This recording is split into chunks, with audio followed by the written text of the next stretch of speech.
आपके बीच में परम आदरणीय बहन जी आ चुकी हैं। आप सभी लोग हमारे बहन जी का ताली बजा करके एक साथ स्वागत करेंगे, ताली बजा करके सभी लोग। और अब मैं प्रदेश के वरिष्ठ एवं प्रत्याशी मोहन सिंह यादव जी से मैं आग्रह करता हूं कि मान्य बहन जी को बहुजन समाज पार्टी का प्रतीक चिन्ह हाथी दे करके, हाथी भेंट करके स्वागत करेंगे।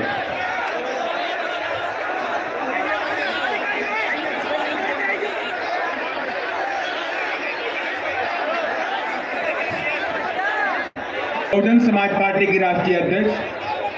देश के सबसे बड़े सूबे उत्तर प्रदेश की 4 बार मुख्यमंत्री रही, पूर्व सांसद, आयरन लेडी, परम आदरणीय बहन, जिसे मैं आग्रह करता हूं कि हम सब लोगों को दिशा निर्देश देने की कृपा करें। आदरणीय बहन जी।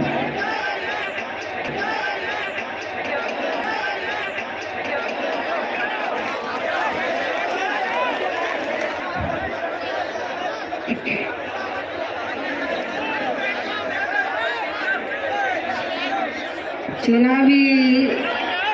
जनसभा में इकट्ठा हुए बीएसपी के सभी छोटे बड़े पदाधिकारी एवं कार्यकर्तागण, आज आप लोग यहाँ अपने मध्य प्रदेश स्टेट में विधानसभा के लिए हो रहे आम चुनाव में अपने उम्मीदवारों के समर्थन में मुझे सुनने के लिए यहाँ इकट्ठा हुए हैं, तो उसके लिए मैं आप सभी लोगों का हार्दिक दिल से आभार प्रकट करती हूँ। और अब मैं सबसे पहले अपनी पार्टी के संबंध में ये कहना चाहूँगी कि हमारी पार्टी ये चुनाव आपके मध्य प्रदेश स्टेट की अधिकांश विधानसभा की सीटों पर पूरी तैयारी व दमदारी के साथ चुनाव लड़ रही है।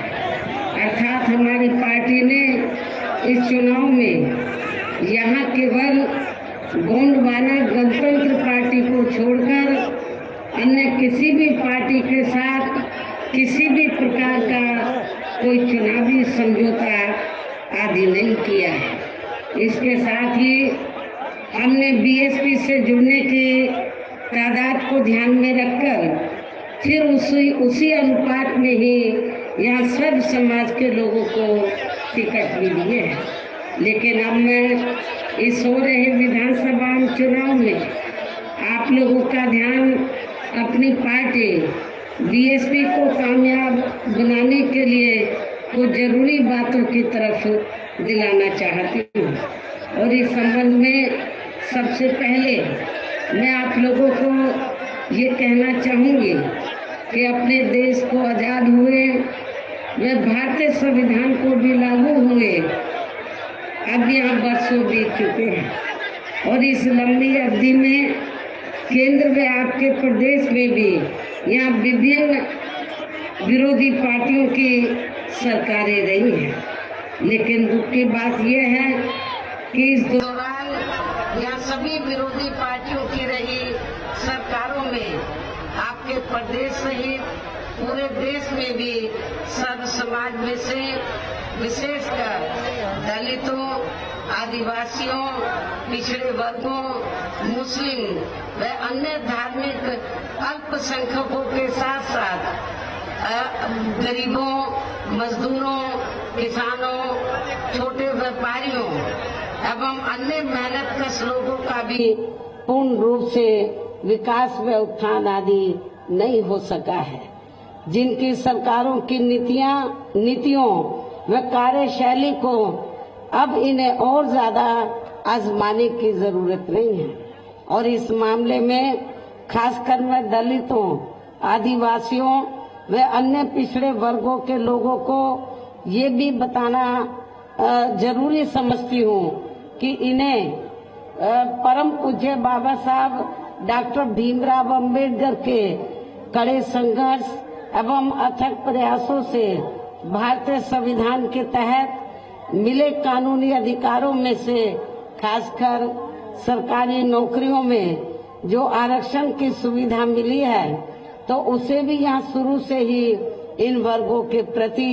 हीन व जातिवादी मानसिकता रखने वाली सभी राज्यों में भी बीजेपी व अन्य विरोधी पार्टियों की भी रही सरकारों ने इनका ये आरक्षण का कोटा अभी तक भी पूरा नहीं किया है। पदोन्नति में आरक्षण को तो इन्होंने मान्य कोर्ट की आड़ में काफी हद तक खत्म ही कर दिया है और इस मामले में लगभग यही खराब स्थिति हमें यहाँ आपके मध्य प्रदेश स्टेट में भी देखने के लिए मिल रही है। इसके साथ ही अब इन वर्गों के लोगों को प्राइवेट सेक्टर में आरक्षण दिए जाने की व्यवस्था किए बिना ही केंद्र व राज्यों में भी ज्यादातर सरकारी कार्य यहाँ प्राइवेट सेक्टर के जरिए देश के अधिकांश बड़े बड़े पूंजीपतियों व धरना सेठों को ही दिए जा रहे हैं, जिसके कारण अब पूरे देश में इन वर्गों के लोगों को आरक्षण का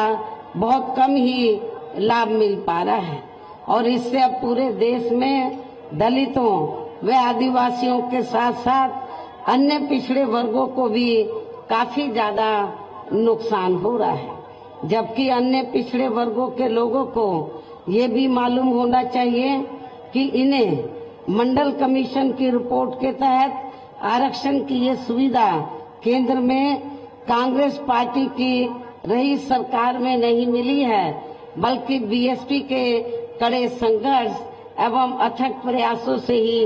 केंद्र में रही श्री बीपी सिंह की सरकार में इन्हें ये सुविधा मिली है, जिसका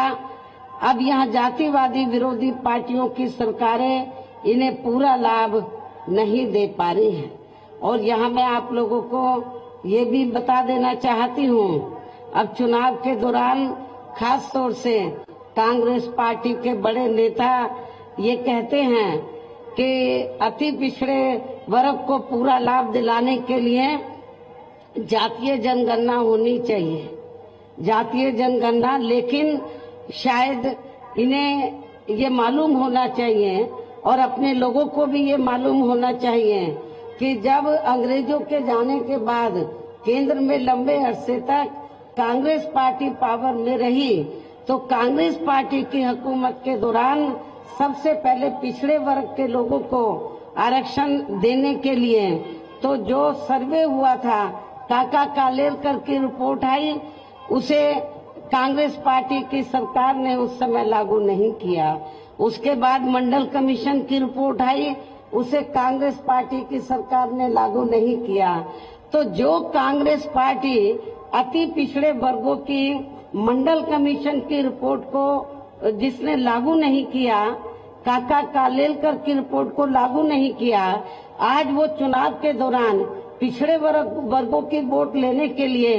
जो बड़ी बड़ी बातें कर रहे हैं जातीय जनगणना की, मेरे ख्याल आप लोगों को इनकी हवाई बातों के बहकावे में नहीं आना चाहिए, खास तौर से पिछड़े वर्ग के लोगों को। और पिछड़े वर्ग के लोगों को जो आरक्षण की सुविधा मिली है, तो ये देन बीएसपी की है।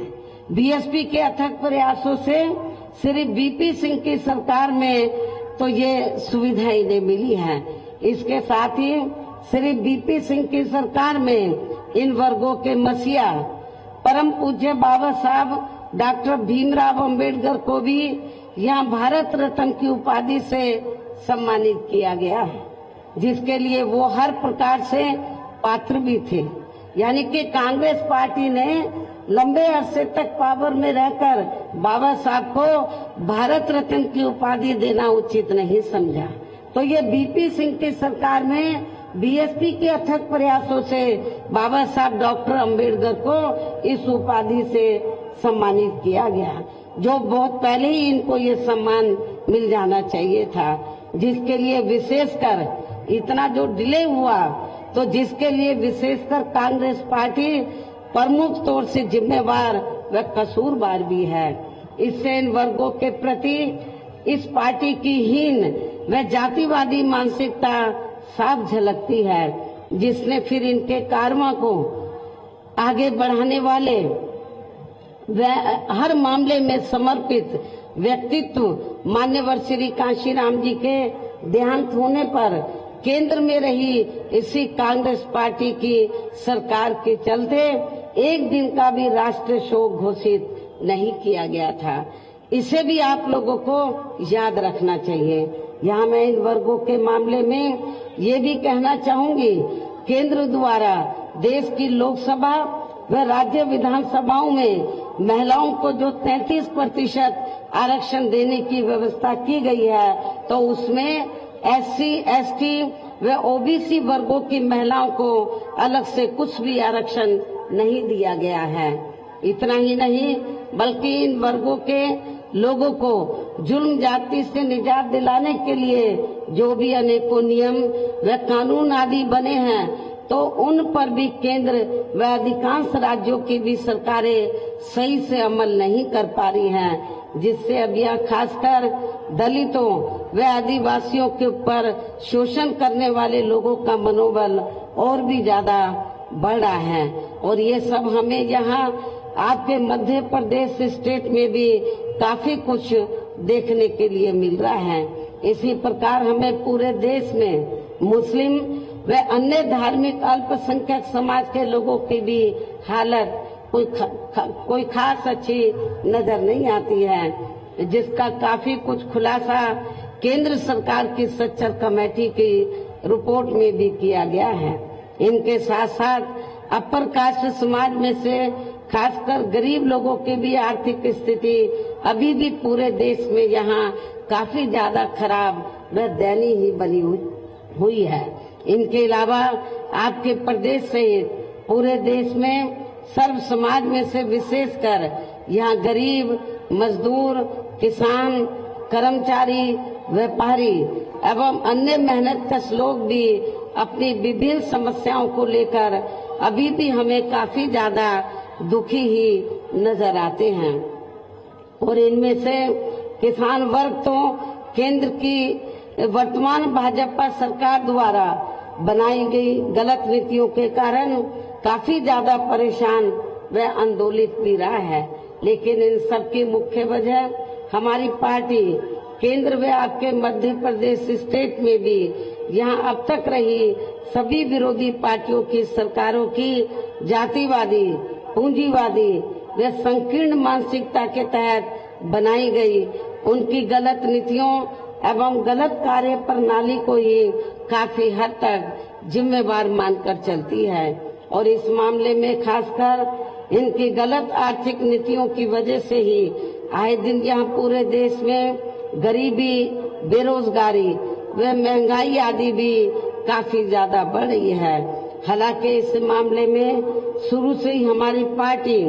केंद्र व राज्य सरकारों से भी हर स्तर पर ऐसी नीति अपनाने की लगातार ये मांग करती आ रही है कि देश में कुछ गिने चुने पूंजीपतियों व धन्ना सेठों का विकास होने की बजाय बल्कि यहाँ गरीब व आम लोगों का ही विकास होना चाहिए। तभी फिर सही मायने में यहाँ की आम जनता अपनी गरीबी, बेरोजगारी, महंगाई व अन्य और भी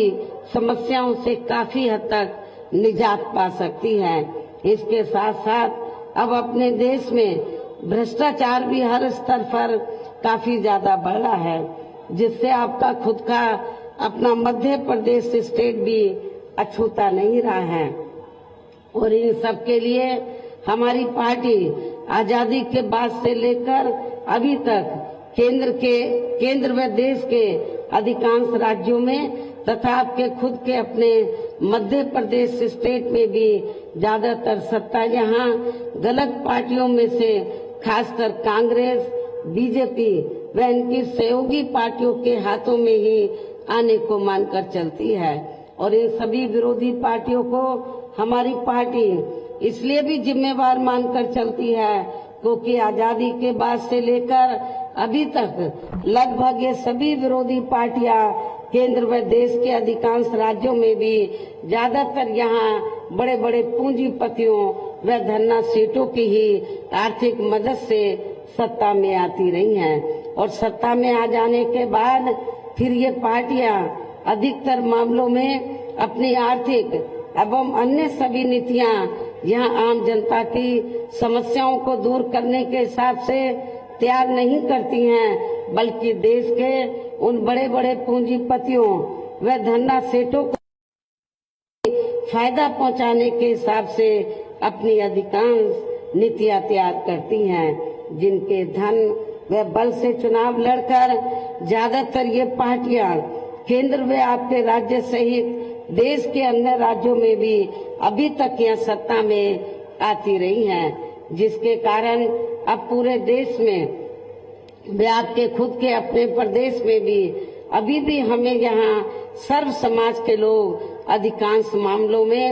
अपनी विभिन्न समस्याओं को लेकर काफी ज्यादा दुखी व परेशानी नजर आते हैं, जबकि पूरे देश में बीएसपी ही अकेली एक ऐसी पार्टी है जो विरोधी पार्टियों की तरह देश के बड़े बड़े पूंजीपतियों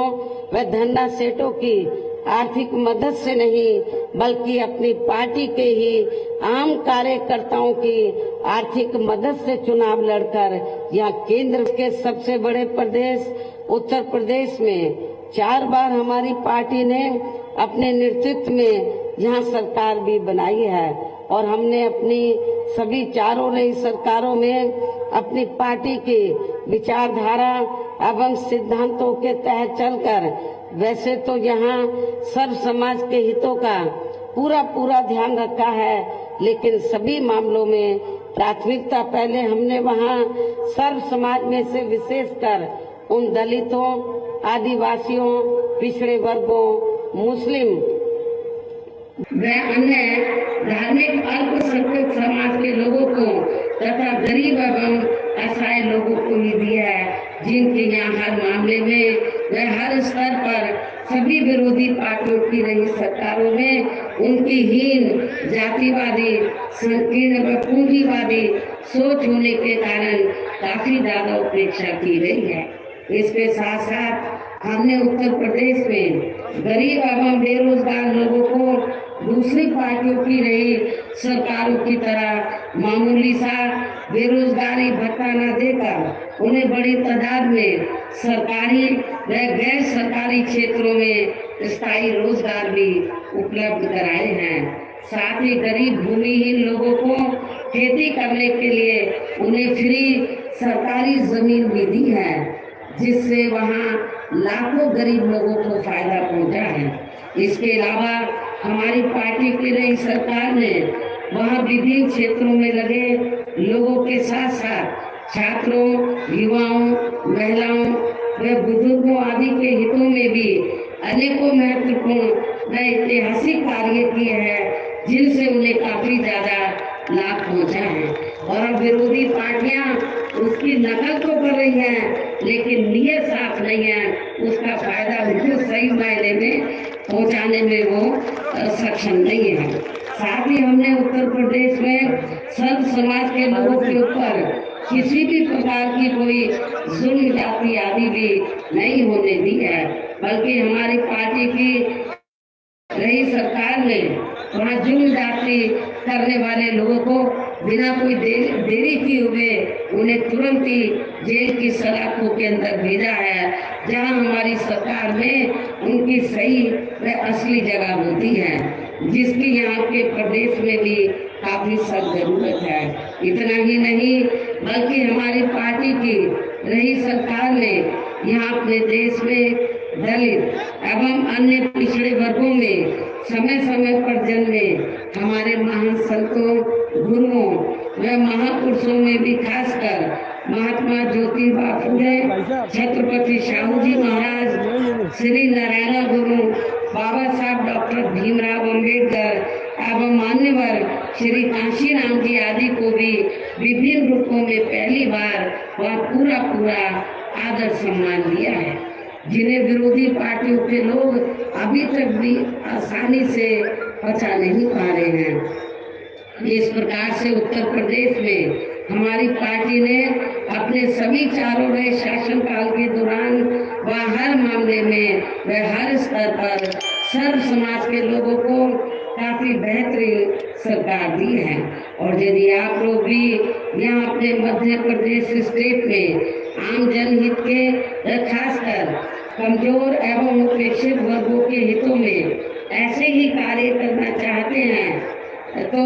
ऐसे ही आप लोग कार्य करना चाहते हैं। इसके साथ ही आपके प्रदेश की जनहित से जुड़ी जो भी यहाँ स्थानीय समस्याएं हैं तो उन्हें भी दूर करना चाहते हैं तो फिर आप लोगों को भी उत्तर प्रदेश की तरह ही यहाँ अपने मध्य प्रदेश स्टेट में भी अपनी पार्टी को हर मामले में मजबूत बना के यहाँ अपनी खुद की सर्वजन हिताय व सर्वजन सुखाय की नीतियों पर आधारित सरकार बनानी होगी। जिसके लिए अब आप लोगों को यहाँ अपने मध्य प्रदेश स्टेट में इस समय विधानसभा के लिए हो रहे आम चुनाव में अपनी पार्टी का बेहतर रिजल्ट लाना होगा। और इसके लिए आप लोगों को वोट पड़ने तक यहाँ सत्ताधारी पार्टी व अन्य सभी विरोधी पार्टियों के साम दाम दंड भेद आदि हथकंडों से भी जरूर सावधान रहना है। और इस मामले में खासकर आप लोगों को विरोधी पार्टियों के जारी किए गए उनके हवाई व प्रलोभन भरे चुनावी घोषणा पत्रों आदि के बहकावे में तो कतई भी नहीं आना है। जिन्हें ये पार्टियां सत्ता में आने के बाद अधिकांश अमल में नहीं लाती हैं, जिस पर से अब जनता का काफी हद तक विश्वास ही उठ गया है। इसलिए हमारी पार्टी किसी भी चुनाव में अपना कोई भी चुनावी घोषणा पत्र आदि जारी नहीं करती है। वैसे भी हमारी पार्टी कहने में बहुत कम बल्कि कार्य करके दिखाने में ही ज्यादा विश्वास रखती है। अर्थात जो कहती है तो उसे करके भी दिखाती है। और ये सब हमने उत्तर प्रदेश में करके भी दिखाया है। और अब मेरा यही कहना है कि आप लोगों को अपने खुद के व अपने मध्य प्रदेश स्टेट के भी हित में यहाँ अपनी पार्टी बीएसपी की ही सरकार बनाना बहुत जरूरी है। तभी फिर यहाँ के प्रदेश में परम पूज्य बाबा साहब डॉक्टर भीमराव अम्बेडकर एवं मान्यवर श्री काशीराम जी आदि का भी अधूरा रहा सपना सही साकार हो सकता है, जिन्होंने कदम कदम पर अनेकों कष्ट झेलकर अपनी पूरी जिंदगी या खासकर कमजोर एवं उपेक्षित वर्गों के लोगों को अपने पैरों पर खड़ा करने के लिए समर्पित की है। जिसे भी खास ध्यान में रखकर अब आप लोगों को यहाँ अपने प्रदेश में विधानसभा का आम चुनाव लड़ रहे अपने उम्मीदवारों को जो यहाँ मंच पर बैठे हैं, कुछ सामने भी शायद बैठे हैं, तो मेरी आप लोगों से पुरजोर अपील है कि आप लोगों को अपने इन सभी उम्मीदवारों को अपनी बीएसपी पार्टी के हाथी चुनाव चिन्ह के सामने वाले बटन को दबा के इनको जरूर कामयाब बनाना है, जिताना है। और इसके लिए आप लोगों को वोट पड़ने वाले दिन अब आप लोगों को वोट पड़ने वाले दिन अपने सभी कार्य छोड़कर वे अपने अपने पोलिंग बूथों पर समय से पहुंचकर अपना वोट डालने के लिए जरूर जाना है। और इस मामले में हमारी महिलाएं जो मुझे सुनने के लिए बड़ी तादाद में आई हैं, वो भी पीछे नहीं रही, वो भी अपना वोट डालने के लिए सुबह जरूर जाएंगी। इसके साथ ही अपनी पार्टी का एक भी वोट पड़ने से न रह जाए तो उसका भी आप लोगों को विशेष ध्यान रखना है। इस प्रकार से आप लोगों को अपनी पार्टी को कामयाब बनाने का हर संभव पूरा प्रयास करना है, जिसके लिए तो आपके स्थानीय नेताओं के साथ साथ केंद्र से भी भेजे गए श्री राम जी गौतम व इनके अन्य सभी साथी पूरे जी जान से यहाँ लगे हुए हैं। काफी लंबे समय से यहाँ लगे हुए हैं कि मध्य प्रदेश में जब असेंबली का चुनाव होगा या इसके बाद पार्लियामेंट का चुनाव होगा तो इन चुनावों में बीएसपी का अच्छा रिजल्ट आना चाहिए। पूरे जी जान से मेहनत से लगे हैं। और इतना ही नहीं तो मैंने अपने आने से पहले तो यहाँ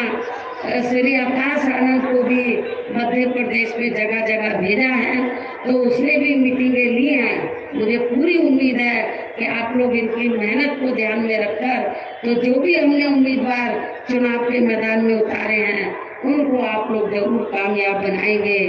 इस उम्मीद व खास अपील के साथ ही अब मैं अपनी बात यही समाप्त करती हूँ। जय भीम व जय भारत।